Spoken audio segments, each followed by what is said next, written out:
తిరుమలలో కల్తీ లడ్డుకు సంబంధించి నిన్న శాసనసభలో అయితే సుదీర్ఘ చర్చ జరిగింది. దాదాపుగా 10 మంది ఎమ్మెల్యేలతో పాటు మంత్రులతో పాటు ఉప ముఖ్యమంత్రి పవన్ కళ్యాణ్ అలాగే ముఖ్యమంత్రి చంద్రబాబు అందరూ కూడా దీని మీద మాట్లాడటం జరిగింది. చంద్రబాబు గారు సుదీర్ఘంగా అసలు ఈ కల్తీ వ్యవహారానికి సంబంధించి మొదటి నుంచి కూడా ఏం జరిగింది, ఎలా కల్తీ చేశారనే ఒక దాని మీద పూర్తిగా పవర్ పాయింట్ ప్రజెంటేషన్ ఇచ్చి క్లియర్గా రాష్ట్ర ప్రజలందరికీ కూడా ఎక్స్ప్లెయిన్ చేయడం జరిగింది. నిన్న మొన్నటి వరకు ఏదో హెరిటేజ్ పాల మీద మనం మాట్లాడాలని పట్టుబట్టినటువంటి వైసీపీ సభ్యులు మరి తిరుమల మీద లడ్డూ మీద నిన్న చర్చ జరుగుతుంటే ఎందుకు అసెంబ్లీకి రాలేదు? సరే, జగన్మోహన్ రెడ్డి అంటే రాలేదు, ఆయనకు మోకం చెల్లదు, ఓకే. మిగిలిన 10 మంది ఎందుకు రాలేదు? శాసనసభలో మీకు 10 మంది బలం ఉంది కదా, 11 మందిలో జగన్మోహన్ రెడ్డి రాకపోయినా 10 మంది బలం ఉంది కదా, ఎందుకు రాలేదు? నిన్న పూర్తిగా ఎక్స్ప్లెయిన్ చేశారు. ఇది తెలియక జరిగిన తప్పు కానే కాదు, తెలిసి చేసినటువంటి మహాపాపం. దానికంటే ఇంకొక కారణం కూడా చంద్రబాబు గారు చాలా బలంగా చెప్పారు. ఏంటంటే కుట్ర, వెంకటేశ్వర స్వామి ప్రతిష్టను దెబ్బతీయాలి, హిందువుల మనోభావాలు దెబ్బతీయాలనే ఒక భారీ కుట్ర దీని వెనక జరిగిందని నిన్న చంద్రబాబు గారు అయితే మాట్లాడటం జరిగింది. ఈ సందర్భంగా ఉప ముఖ్యమంత్రి పవన్ కళ్యాణ్ కూడా మాట్లాడారు. తప్పు చేసిన వాడు ఖచ్చితంగా శిక్ష అనుభవించాల్సిందే, తప్పించుకునే అవకాశమే లేదు. పైగా దేవుడితో పెట్టుకుంటే దేవుడు సొమ్మునే కాజేయాలని చూస్తే తరాలే లేచిపోస్తాయని చెప్పి నిన్న పవన్ కళ్యాణ్ ఒక వ్యాఖ్య కూడా చేయడం జరిగింది. తలలు కాదు, తరాలు. అంటే వాళ్ళ వెనకమాల ఎవరు కూడా ఆ తరంలో ఎవరు కూడా మిగలరిక.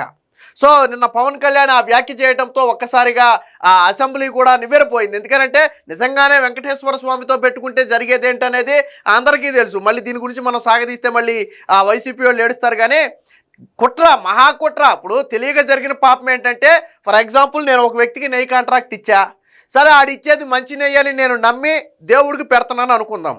సరే, అక్కడ వరకు నా పాపం లేదు, ఎందుకంటే నేను అతను మంచి నెయ్యి ఇస్తున్నాడని నమ్మా, అక్కడ వరకు నా పాపం లేదు, ఓకే. కానీ అది నెయ్యి కాదు అని తెలిసిన తరువాత కూడా నువ్వు దాన్నే తీసుకొచ్చి పెట్టావు అంటే అది ఖచ్చితంగా పాపమే. ఇక్కడ వైవి సుబ్బారెడ్డి తప్పించుకునే ప్రయత్నం చేసింది ఏంటి? మేము టెండర్లు ఇచ్చాము, వాళ్ళు నెయ్యి ఇచ్చారు, మాకేం తెలుసు అన్నట్టుగా వైవి సుబ్బారెడ్డి మాట్లాడాడు. కానీ అదే వైవి సుబ్బారెడ్డి విచారణకు ఆదేశిస్తే అసలు అది నెయ్యి కాదు, అందులో జంతు కొవ్వు కలిసిందని చెప్పి నివేదికలు వస్తే ఆ నివేదికలను తొక్కుపట్టి మళ్ళీ వాళ్ళకే కాంట్రాక్ట్లు ఇచ్చి దేవుడిని అపహాస్యం చేశారు. అందుకనే దీన్ని కుట్ర అని ఎందుకు అన్నారు అంటే అందుకనే అన్నారు. అంటే ఒక ప్రీ ప్లానుడ్గా హిందువుల మనోభావాలు దెబ్బతీయాలనే ఉద్దేశంతోనే 5 ఏళ్ల పాటు దాదాపుగా 20 కోట్ల లడ్డూలను నెయ్యి కాని నెయ్యితో తయారు చేసి, విచిత్రం ఏంటంటే అసలు ఈ కేసు బయటకు వచ్చినప్పుడు ఎవరైనా ఊహించాడా?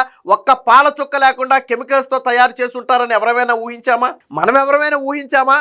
ఒక్క పాల చుక్క లేకుండా కెమికల్స్తో తయారు చేసి ఉంటారని. మనం ఫస్ట్ అనుకున్నది ఏంటి? సరే, ఒక 70-80% పాలు ఉంటే 10% 20% ఏదన్నా అందులో కలిపారేమోలే, అంటే నేతిలో కలిపారేమోలే, 70% 80% నెయ్యి ఉంటుంది, మిగతా 10-20% కల్తీ ఉంటుందని అందరూ భావించారు. లేదు, 50% నెయ్యి ఉంటే 50% కల్తీ ఉండొచ్చు. కానీ ఇక్కడ అసలు నెయ్యి అనేది లేదు, 0% నెయ్యి, కానీ 100% కల్తీ. అంటే ఇది ప్రీ ప్లానెడ్గా జరిగిన కుట్ర కాకపోతే ఎందుకు టీటీడీ నుంచి వెళ్ళిన వాళ్ళందరూ కూడా అక్కడ అన్నీ బాగున్నాయని చెప్పి నివేదికలు ఇచ్చారు, పాలు సేకరించకపోయినా సేకరిస్తున్నారని నివేదికలు ఇచ్చారు, అసలు అందులో నెయ్యే లేకపోయినా నెయ్యి బాగుందని చెప్పి నివేదికలు ఎందుకు ఇచ్చారు? సో ఇదంతా ఒక ప్రీ ప్లానెడ్ కుట్ర. దీనికి సంబంధించి నిన్న అసెంబ్లీలో చంద్రబాబు గారు ఏం మాట్లాడారో ఒకసారి చూద్దాం. దేవుడు క్షమించడు, తిరుమల పవిత్రతను దెబ్బతీసేందుకు ముందస్తు కుట్ర. సీఎం, కల్తీ నెయ్యి వ్యవస్థీకృత సిండికేట్ నేరమే.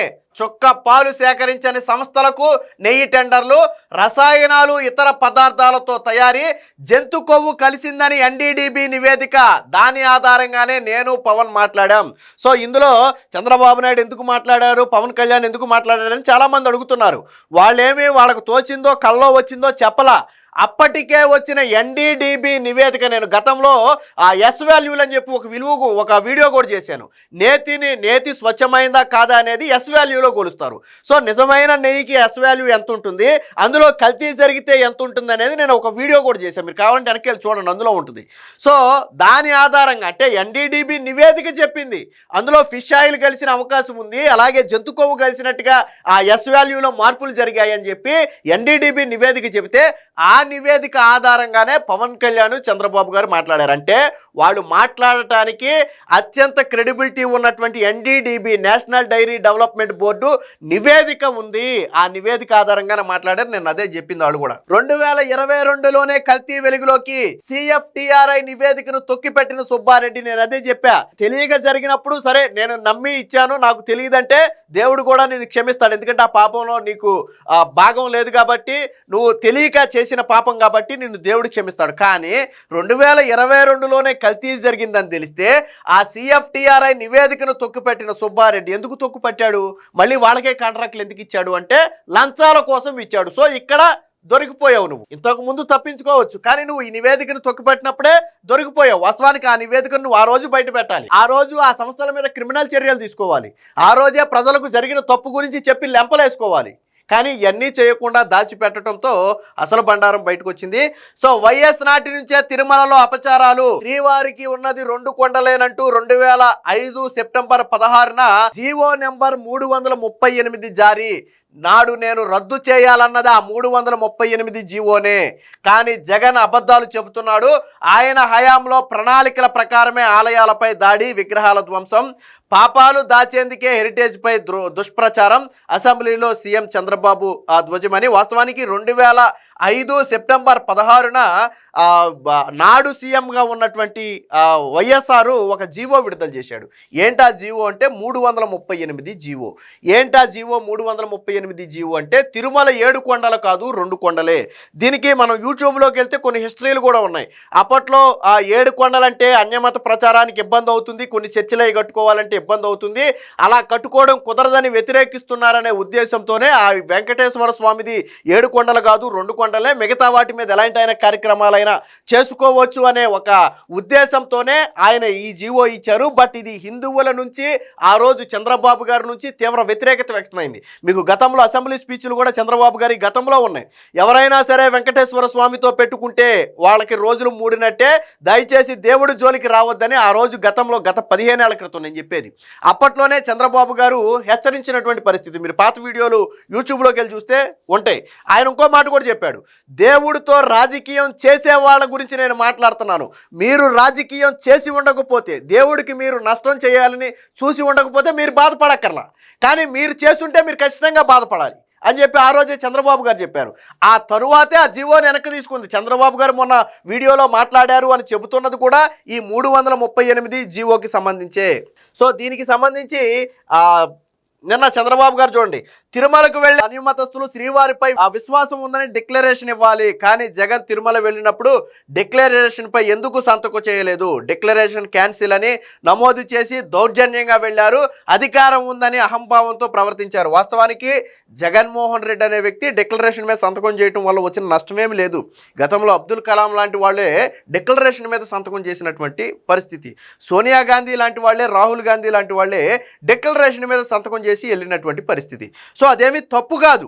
కానీ జగన్మోహన్ రెడ్డి డిక్లరేషన్ మీద సంతకం చేయడానికి ఒప్పుకోవాలా. అది తిరుమల తిరుపతి దేవస్థానం యొక్క రూల్, అది హిందువుల మనోభావాల సెంటిమెంట్. అది ఎందుకు చేయలే జగన్మోహన్ రెడ్డి?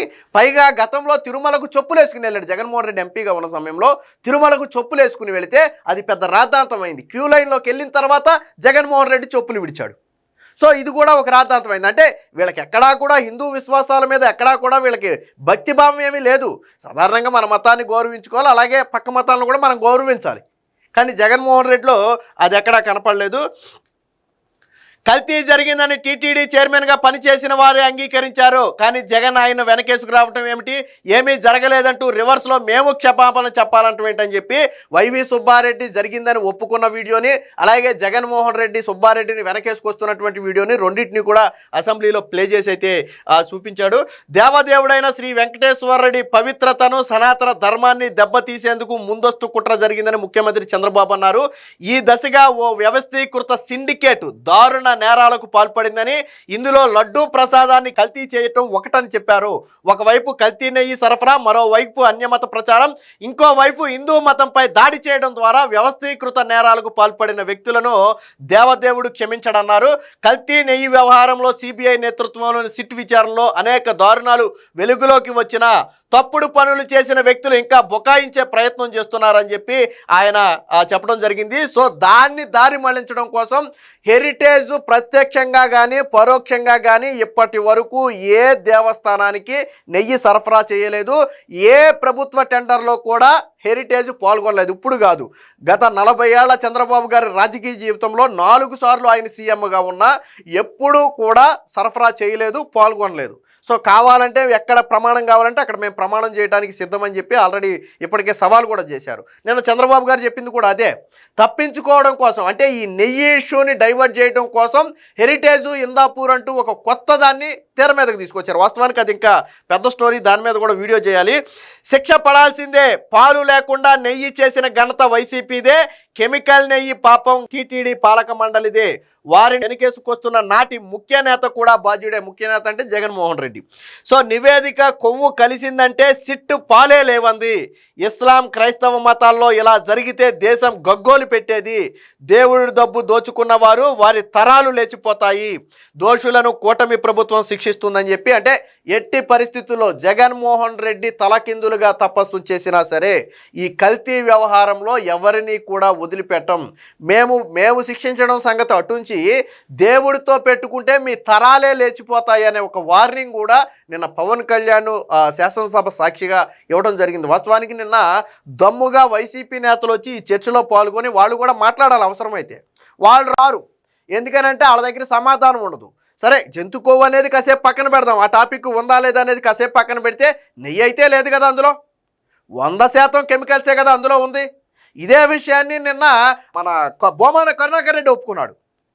దానికి సంబంధించి ఒక సపరేట్ వీడియో చేయాలి. గతంలో వైవి సుబ్బారెడ్డి నెయ్యి కల్తీ జరిగింది కానీ జంతుకోవలేదు ఒప్పుకున్నాడు. నిన్న బోమాన కరుణాకర్ రెడ్డి కూడా నెయ్యి కల్తీ జరిగింది కానీ జంతుకోవలేదు. అంటే వీళ్ళు అనేది ఏంటంటే కల్తీ జరిగింది కానీ జంతుకోవలేదు. జంతుకోవు ఉందా లేదా అనేది సెకండరీ, దాన్ని పక్కన పెడదాం కాసేపు, అది రాజకీయ కొట్లాట కింద మారింది. బట్ హిందూ మనోభావాల దృష్ట్యా మనం ఆలోచిస్తే నెయ్యిలో కల్తీ జరిగిందా లేదా? జరిగింది. టీటీడీ చైర్మన్గా పనిచేసిన 2 వ్యక్తులు ఒప్పుకున్నారు. వైవి సుబ్బారెడ్డి ఒప్పుకున్నాడు, బొమ్మన కరుణాకర్ రెడ్డి ఒప్పుకున్నాడు. జగన్ ఒప్పుకోవట్లా. కానీ జగన్ కూడా ఒప్పుకోవాల్సింది ఏంటంటే జంతుకోవు లేదని చెప్పు, తప్పు లేదు. ఎందుకనంటే సరే సిట్ నివేదికలో రాలేదని నువ్వు అంటున్నావు కాబట్టి ఓకే, అక్కడ వరకు బాగానే ఉంది. బట్ నువ్వు చెప్పింది ఏంటి? దేవుడు మా పక్షానే ఉన్నాడు, దేవుడు కల్తీనయ్యా, ఏది ఒక్క సొక్క నెయ్యి లేకుండా నువ్వు కెమికల్స్తో నెయ్యి తయారు చేస్తే దేవుడు నీ పక్క ఉన్నాడా? అరే మాట్లాడటానికి సిగ్గైనా ఉండాలా, మాట్లాడటానికి కనీసం సిగ్గైనా ఉండాలా? లేదు నేను 100% నెయ్యి ఇచ్చానని నువ్వు ధైర్యంగా గుండె మీద చేసుకుని చెప్పగలిగితే బయటికి రా, ప్రమాణం చేయి. అదే ఇప్పుడు ఏదైతే మొత్తానికి కాంట్రవర్సీగా మారిన ఆ టీటీడీ దేవస్థానం ఉందో, నువ్వు అక్కడికి రా, డిక్లరేషన్ ఇచ్చి నువ్వు దేవుడి దగ్గరికి వచ్చి నువ్వు ప్రమాణం చేయి. నేను దేవుడికి 100% నెయ్యే సప్లై చేశాను, కల్తీ నెయ్యి కాదు, నేను ఆత్మసాక్షిగా ప్రమాణం చేస్తున్నాను, ఒక ప్రమాణం చేయి. నువ్వు నెయ్యి సప్లై చేయలేదని టీడీపీ నేతలు ప్రమాణం చేయడానికి సిద్ధంగా ఉన్నారు. నువ్వు ప్రమాణం చేయగలదువా? చేయలేవు. పోనీ వాళ్ళు కల్తీ అని ఒప్పుకున్నారు, నువ్వు కల్తీ అని ఒప్పుకుంటావా? ఒప్పుకోవు. పైగా దేవుడు మా పక్కనే ఉన్నాడని వాళ్ళ సోషల్ మీడియాలో పోస్టులు. నాకు అర్థం కాల. సరే జంతుకోవు కాసేపు పక్కన పెట్టేద్దాం, అసలు నెయ్యే లేదు కదా అందులో, దేవుడు మీ పక్క ఎలాగున్నాడు? అంటే దేవుడు కెమికల్స్తో తయారు చేసిన రసాయనాలతో నా లడ్డూలు తయారు చేయండి, కెమికల్స్తో తయారు చేసిన రసాయనాలతో నాకు నైవేద్యం పెట్టండి, కెమికల్స్తో తయారు చేసిన రసాయనాలతో నాకు దీపారాధన చేయండి అని వెంకటేశ్వర స్వామి జగన్మోహన్ రెడ్డి కల్లోకి వచ్చి అడిగాడా? పాపం కాదురా. అదే కెమికల్స్ నేను ఒక పదార్థం తీసుకొచ్చి ఇదిగో ఇది కెమికల్స్తో తయారు చేసిన పదార్థం అంట, మీరు ఎవడైనా తింటాడా? వైసీపీ నేతలను అడుగుతున్నాను నేను. ఒక్కొక్కరినే పడేసి నోట్లో ఒక 1/2 లీటర్ పోయాలా, కెమికల్ నెయ్యి పోయాలా, అలా 1/2 లీటర్ కడుపులో ఒక్కొక్క వైసీపీ వాడిని పడేసి ఆ గొట్టం పెట్టి పోయాలా, ఆ గరాటా పెట్టి ఒక 1/2 కేజీ నెయ్యి పోయాలి వాళ్ళ కడుపులో. అప్పుడు తెలుస్తుంది వాళ్ళకి ఆ బాధ ఏంటో. మనం ఇంత ప్రసాదం ఇస్తేనే చెప్పులు తీసేసి కళ్ళకద్దుకుని తింటాం, అలాంటిది అసలు అందులో నెయ్యే లేదంటే ఎంత దారుణమైన విషయం. మరి నిన్న సభలో పట్టుబట్టారు కదా, టీటీడీ నేతి మీద చర్చించాలి, హెరిటేజ్ మీద చర్చించాలి అన్నారు. మరి నిన్నలో పవర్ పాయింట్ ప్రజెంటేషన్ ఉందని చెప్పి ముందస్తు సమాచారం ఇస్తే వైసీపీ నుంచి ఒకళ్ళు కూడా రాలేదు. పైగా దీని తర్వాత ఒకళ్ళు కూడా నోరు మీద పట్ల. దీని తర్వాత చంద్రబాబు గారు మాట్లాడిన తర్వాత వైసీపీ నుంచి సమాధానాలు కరువు. ఏదనంటే చంద్రబాబు నాయుడు అసత్య ప్రచారాలు చేశాడు. ఆయన అసత్య ప్రచారాలు చేయలే. ఆయన పవర్ పాయింట్ ప్రజెంటేషన్ ద్వారా సిట్టు ఏం చెప్పిందో కళ్ళకు గట్టినట్టు వివరించాడు. ఆయన మీ హయాంలో ఏం జరిగిందో కళ్ళకు గట్టినట్టు వివరించాడు. ఆయన అసత్య ప్రచారం నోటితో చెప్పడం కాదు, ఆయన ఆధారాలతో చూపించాడు. దీనికి వైసీపీ నేతల నుంచి సమాధానం రాదు. ఏదేమైనా మొత్తంగా నిన్న అసెంబ్లీలో ఈ టీటీడీ నేతి వ్యవహారం సంబంధించి ఏం జరిగిందనేది రాష్ట్ర ప్రజలకు చంద్రబాబు గారు కావచ్చు, పవన్ కళ్యాణ్ కావచ్చు కళ్ళకు గట్టినట్టు వివరించారు. 100కు 100% ఈ నేతి కేసులో దోషులు ఎవరు కూడా తప్పించుకోలేరు. ఖచ్చితంగా ఎక్కడ తప్పించుకున్నా ఆ భగవంతుడి సన్నిధిలో శిక్ష పడుతుంది అనేది ఇప్పుడు ప్రతి ఒక్కరి భావన.